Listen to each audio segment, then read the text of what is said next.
Assalamualaikum warahmatullahi wabarakatuh. Salam sejahtera untuk kita semua. Om Swastiastu, Namo Buddhaya, salam kebajikan.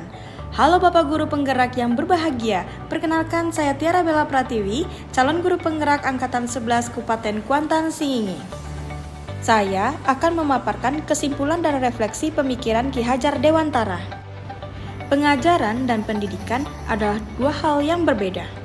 Pengajaran adalah proses pendidikan dalam memberi ilmu atau faedah untuk kecakapan hidup secara lahir dan batin. Sedangkan pendidikan adalah memberi tuntunan terhadap segala kodrat yang dimiliki anak agar ia mampu mencapai keselamatan dan kebahagiaan yang setinggi-tingginya baik sebagai manusia individu maupun anggota masyarakat. Pengajaran dan pendidikan yang berguna ialah memerdekakan segala manusia sebagai bagian dari persatuan. Maksudnya adalah manusia yang merdeka baik lahir maupun batin. Merdeka secara batin artinya menciptakan ruang bagi siswa untuk tumbuh secara utuh agar mampu memuliakan dirinya dan orang lain. Sedangkan merdeka secara lahir adalah kemampuan untuk menjadi diri sendiri dengan mandiri tanpa dan tidak tergantung pada orang lain, akan tetapi bersandar pada kekuatan diri sendiri. Guru perlu menuntun segala kodrat yang ada pada anak-anak agar dapat mencapai keselamatan dan kebahagiaan yang setinggi-tingginya, baik sebagai manusia maupun anggota masyarakat. Dalam menuntun siswa, haruslah memperhatikan kodrat alam dan kodrat zaman. Kodrat alam adalah konteks lokal sosial budaya murid yang nanti akan membentuk karakteristik murid. Sedangkan kodrat zaman adalah pendidikan yang menekankan kepada kemampuan anak untuk memiliki keterampilan abad 21. Maka dari itu, sebagai guru, kita harus melakukan pembelajaran yang berpihak kepada murid.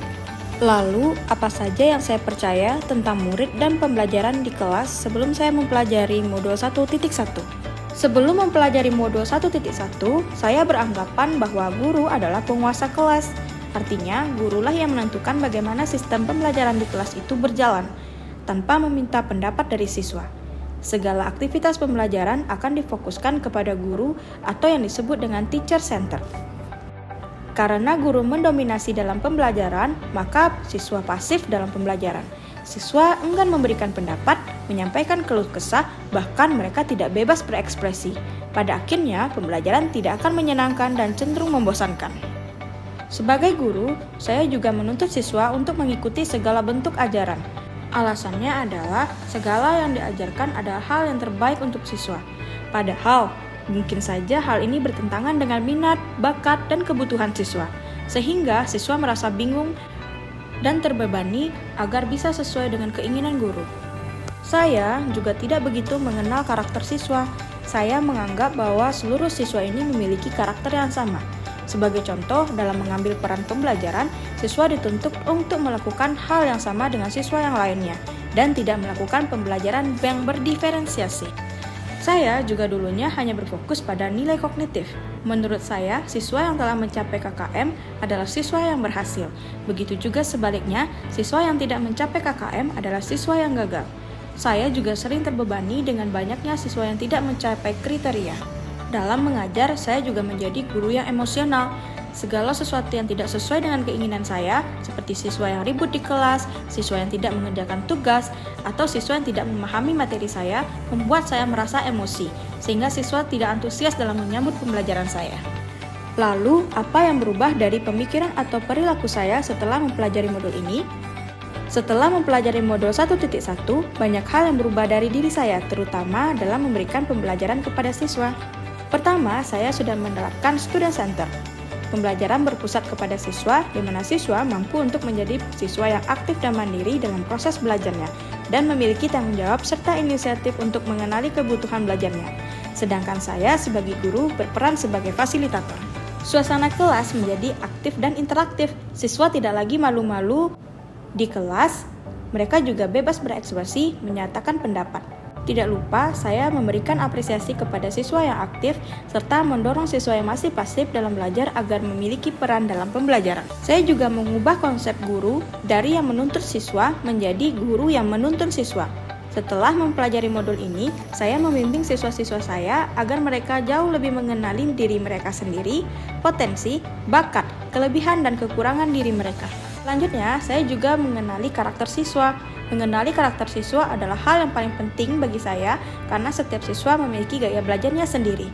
Hal yang saya lakukan dengan cara meminta siswa untuk mengisi kuesioner yang terdiri dari pertanyaan-pertanyaan diri siswa seperti hobi, gaya belajar, dan keinginannya pada tahun ini. Demikian, saya dapat lebih mudah untuk mengarahkan siswa melakukan penilaian yang menyeluruh. Saya tidak lagi hanya menilai dari sisi kognitif saja, namun saya juga menilai dari sisi afektif, psikomotor, spiritual, sosial, dan budaya. Sekarang, emosi dalam mengajar saya sudah stabil. Setelah saya belajar mengenai konsep menghamba pada murid, saya berusaha untuk menciptakan suasana belajar yang menyenangkan bagi murid. Saya ingin kehadiran saya di kelas begitu dinantikan dan bisa menjadi sosok yang diteladani dan dipercayai oleh mereka. Selanjutnya, hal apa saja yang akan segera saya terapkan di kelas yang mencerminkan pemikiran KHD? Pertama, saya akan merancang pembelajaran yang interaktif, yaitu menjadikan siswa sebagai subjek pembelajaran dengan cara memberikan peran pada setiap peserta didik agar suasana kelas menjadi aktif dan juga kondusif. Menerapkan pembelajaran abad 21. Saya menyadari bahwa pembelajaran sekarang cenderung menuntut siswa untuk mengubah pendekatan pembelajaran dari teacher center menjadi student center. Hal ini sesuai dengan tuntutan masa depan di mana peserta didik harus memiliki kecakapan berpikir dan belajar. Kecakapan-kecakapan tersebut antara lain memecahkan masalah, berpikiran kritis, kolaborasi, komunikasi, dan teknologi. Mengayomi siswa.